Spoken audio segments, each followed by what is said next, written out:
오늘 이 본문의 말씀을 통하여 그 사랑은 아낌없이 풍성하다라는 제목으로 말씀을 전하도록 하겠습니다.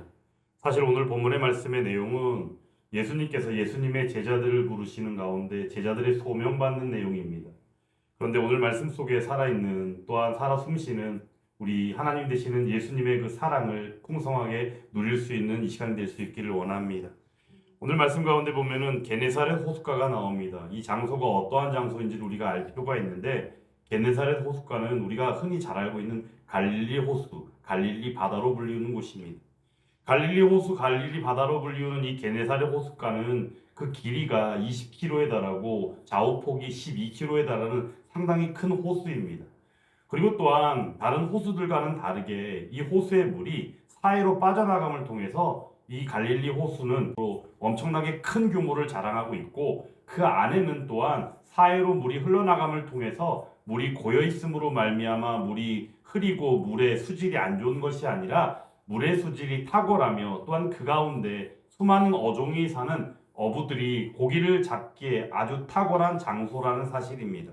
그런데 오늘 말씀 가운데 이 게네사렛 호숫가에 예수님이 무리들과 함께 몰려와 그 가운데 하나님의 말씀을 전하고 있는 것이 오늘 말씀의 시작 부분입니다. 그런데 그때 어부들이 나와 배에서 나와서 그물을 씻고 있습니다. 근데 이 그물을 씻는 이 내용이 왜 그런가? 어부들이 이미 조업을 마치고 돌아온 것이에요. 그런데 그 조업을 마치고 돌아와 있는 그들의 모습이 결코 좋아 보이지 않습니다. 이유가 무엇일까요? 고기를 잡지 못했기 때문입니다. 그래서 예수님께서 이제 시몬의 배에 오르십니다. 시몬의 배에 오르셔서 그 가운데 육지에서 조금 떼기를 청하시고 앉으시고 배에서 무리를 가르치시죠. 그러므로 오늘 예수님이 제자들을 부르심 가운데 그 제자들도 또한 하나님 되시는 예수님의 말씀을 듣는 아주 놀라운 경험을 하게 되는 것입니다. 그런 가운데 말씀을 마치시고 아니죠. 이 말씀을 마치셨다는 것은 그 말씀을 전함을 완전히 마치셨다라기보다는 오늘 시몬 베드로를 만나신 가운데 시몬 베드로에게 풍성한 은혜를 베푸시기 위한 한 기회로 여겨지는 장면이 말씀을 마치시고 시몬에게 이르시되라는 이 장면이라는 것이에요. 그러므로 이 장면을 통하여 예수님이 만나 주신 것입니다. 그리고는 예수님이 말씀하시죠. 깊은 데로 가서 그물을 내려 고기를 잡으라. 근데 일반적인 논리가 전혀 맞지 않는 것입니다. 여기서 우리는 한 가지 매우 중요한 사실을 발견하게 되는 것이 무엇이냐? 하나님과 우리의 생각은 다르다는 거예요. 우리가 일반적으로 알고 있는 틀과는 사뭇 다른 것이 우리 하나님이시다라는 사실입니다. 그러므로 깊은 데에 그물을 내려 고기를 잡는 것은 결코 현명한 일이 아닐 것인데 하나님 되시는 예수님이시기에 무엇인가 예비하신 것이 있을 것이고 무엇인가 하나님의 베푸신 풍성한 은혜의 역사가 있을 것임을 우리가 미리 이 부분에서 짐작할 수 있어야 한다는 것입니다. 그런데 시몬 베드로는 알지 못했습니다. 아무도 알지 못하는 것이죠. 하지만 우리는 말씀을 통하여 이미 알고 있고 그 결과를 이미 접한 바 우리는 이 안에서 하나님의 이 탁월하시고 예비하신 그 능력의 역사가 얼마나 큰지를 우리는 누릴 수 있어야 한다는 사실입니다. 시몬이 말 그대로 대답하죠. 우리의 밤이 새도록 수고했는데도 어떻다? 잡은 게 없다라고 해요. 하지만 믿음으로 나아가 깊은 데로 그물을 내리겠다라고 말합니다. 순종하는 것입니다. 순종하는 삶으로 나아가는 것이 잠깐 말씀을 들었을 뿐인데 이미 그의 심령 가운데 변화가 일어나기 시작하는 것입니다. 이것이 놀라운 우리 하나님 되시는 예수님을 만난 시몬 베드로에게 베푸신 은혜다라는 것을 우리는 여기서 분명히 알아야 한다는 것입니다. 그렇게 했더니 어떻게 됩니까? 고기를 심히 많이 잡게 됩니다. 그물이 찢어질 정도로. 그래서 동무들에게 도움을 요청합니다. 그리고는 나와 두 배에 가득 채울 때에 두 배가 잠기게 될 정도로 엄청나게 많은 양의 물고기를 잡게 되었다라는 사실이에요. 이럴 때 시몬 베드로가 나와 고백하지요. 앞서서는 시몬 베드로가 어떻게 합니까? 선생님이라고 불렀었어요. 예수님을 선생님이라고 불렀어요. 왜냐하면 사람들에게 무리들에게 무엇인가를 가르쳤기 때문이에요. 하나님의 말씀을 가르쳤던 것이죠.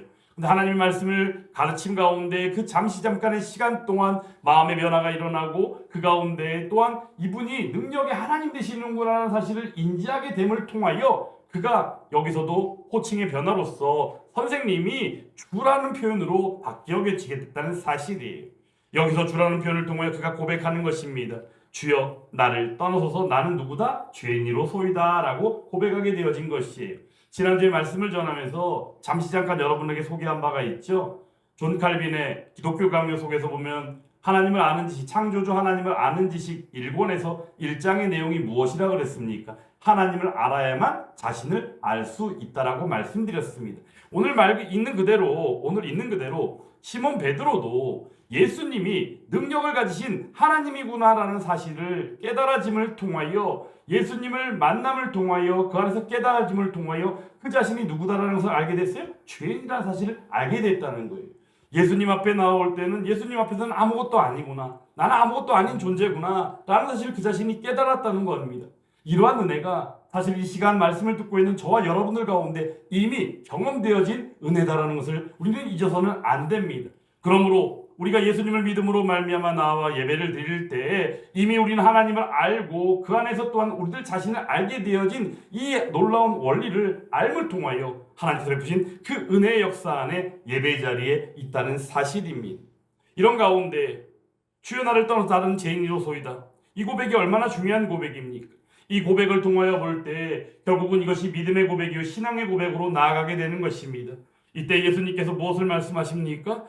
많은 무리들이 놀라고 그 가운데 제자의 소명 가운데 나온 그들이 다 놀라는 가운데에 예수님께서 그들에게 말씀하십니다. 무서워하지 말라. 이제 후로는 내가 고기를 취하리라? 아니요, 사람을 취하리라 라고 말씀하셨다는 사실입니다.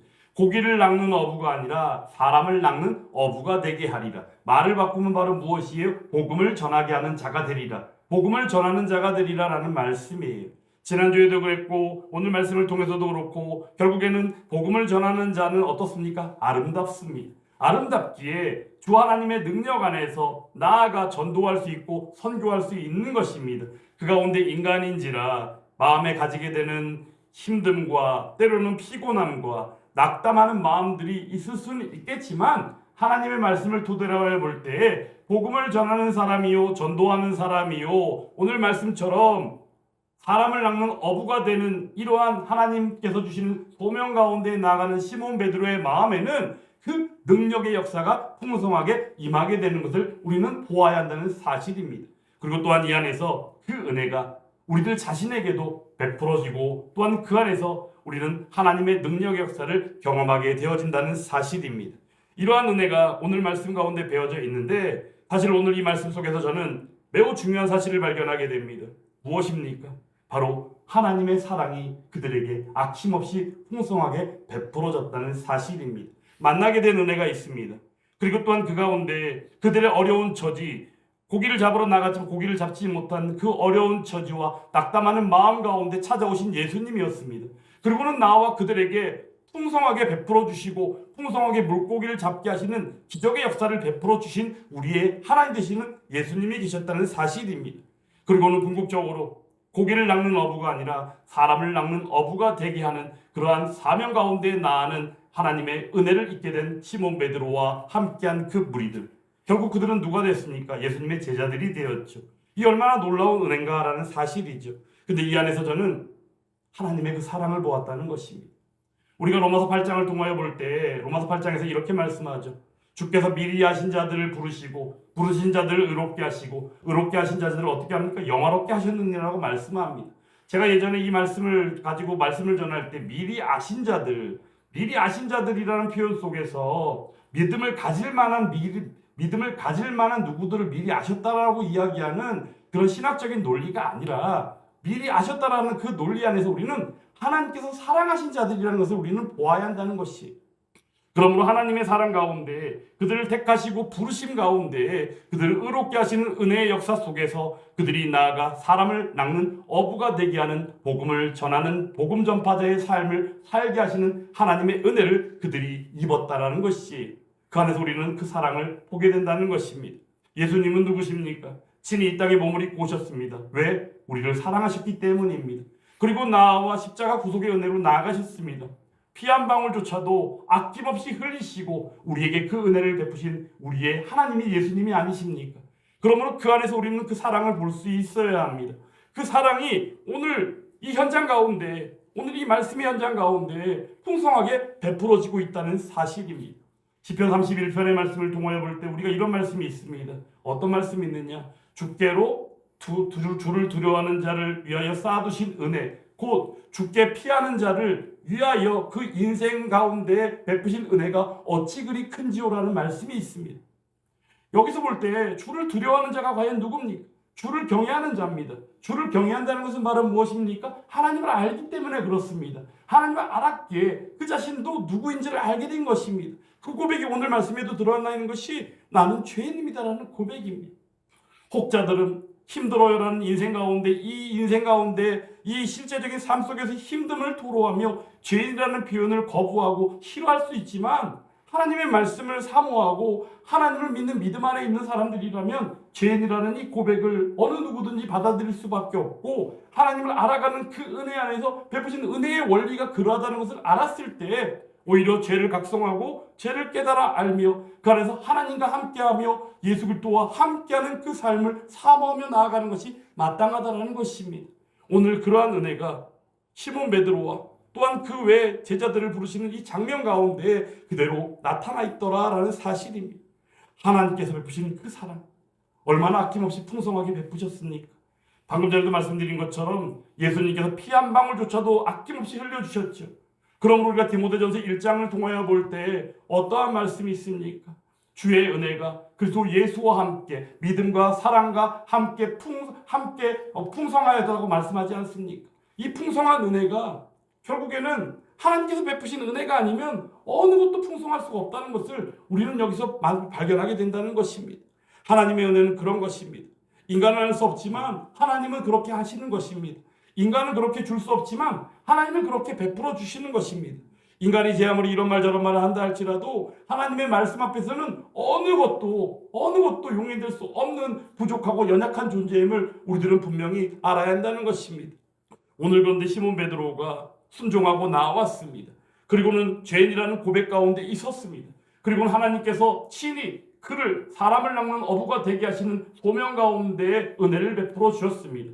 저는 오늘 이 말씀 가운데 베푸신 예수 그리스도의 그 사랑이요 하나님의 사랑의 그 풍성함이 두 가지로 나타나고 있는 것을 보게 됩니다. 그런데 그 두 가지의 그 풍성한 사랑 가운데 첫 번째 먼저 우선되어지는 것은 바로 무엇이냐? 택하시고 부르심 가운데 먼저는 만나 주셨다는 거예요. 만났게 가능했다는 것입니다. 그리고는 그 안에서 물고기를 많이 잡게 되어지는 그 은혜를 경험하면서 사람을 낚는 어부가 되게 하리라는 그 소명 가운데 나아갔다는 것이에요. 여기서 우리는 한 가지 사실을 미리 예견할 수 있습니다. 많은 물고기를 잡게 하신 우리의 하나님이 함께 하신다면 사람을 낚는 어부가 되었을 때 복음을 전할 때마다 수많은 영혼들이 베드로를 통하여 그 제자들을 통하여 나올 수밖에 없게 된다는 것을 우리는 알게 된다는 것이에요. 그런데 우리가 사도행전 말씀을 통하여 볼 때에도 사도 베드로가 나아가 말씀을 전했을 때 수많은 무리가 나왔던 것을 우리가 이미 말씀을 통하여 알지 않습니까? 그러므로 오늘 이 시간 이 말씀을 통해서 그 사랑이 아낌없이 풍성하게 베풀어진 안에서 만나심 가운데 먼저는 택하시고 만나주시고 불러주심 가운데 의롭게 하시는 그 은혜 안에서 누리는 바 복음을 전하는 그 전하는 자의 삶이 아름다운 것처럼 그 은혜로 풍성한 은혜의 역사를 경험하는 저와 여러분들이 다 될 수 있기를 주님의 이름으로 축원합니다. 오늘 말씀을 혹자들은 이런 표현을 씁니다. 실패가 부른 하나의 성공, 이런 표현을 쓰더라고요. 실패가 부른 하나의 성공일까요? 물고기를 못 잡았다가 물고기를 많이 잡으면 성공한 것이겠죠. 하지만 저는 그런 식의 표현으로 연결짓다기보다는 오늘 말씀 속에서 오직 그분이 우리에게 베푸신 사랑이 얼마나 놀라운지를 말씀으로 전하고 싶습니다. 그 사랑으로 말미암아 지금 현재 제가 있고 또한 여러분들도 이 자리에 있는 줄 믿습니다. 그러므로 그 안에서 오늘도 내일도 한 주간의 삶도 아니 우리에게 이 땅에서 육신을 가지고 살아가는 우리에게 주신 기회 안에서 오직 아름다운 삶인 복음을 전하는 자의 삶이며 또한 오늘 베드로가 받은 것처럼 사람을 낚는 어부가 되는 그 은혜 안에서 세워지는 교회, 그 교회 안에서 함께하는 성도가 저와 여러분들이 될 수 있기를 주님의 이름으로 축원합니다. 하나님은 놀랍습니다. 하나님은 위대하십니다. 하나님은 우리의 생각과는 전혀 다를 수 있습니다. 하지만 중요한 것은 그분이 베푸시는 것은 풍성하다는 사실입니다. 그 풍성함이 성령 하나님께서 베푸실 때 차고도 넘침이 있는 은혜, 그 차고도 넘침이 있는 은혜가 능력으로 또한 베푸시는 풍성함으로 베풀어질 때 한 주간의 삶도 반드시 승리하는 역사가 있을 줄 믿습니다. 그러므로 저와 여러분이 한 주간을 마치게 되었을 때도 또한 하나님께서 베푸신 그 사랑이 얼마나 놀라운지, 또한 그 풍성한 은혜로 말미암아 내가 살았구나라는 사실을 우리가 함께 고백하며 은혜의 자리로 나아오는 또한 저와 여러분 될 수 있기를 주님의 이름으로 축원합니다.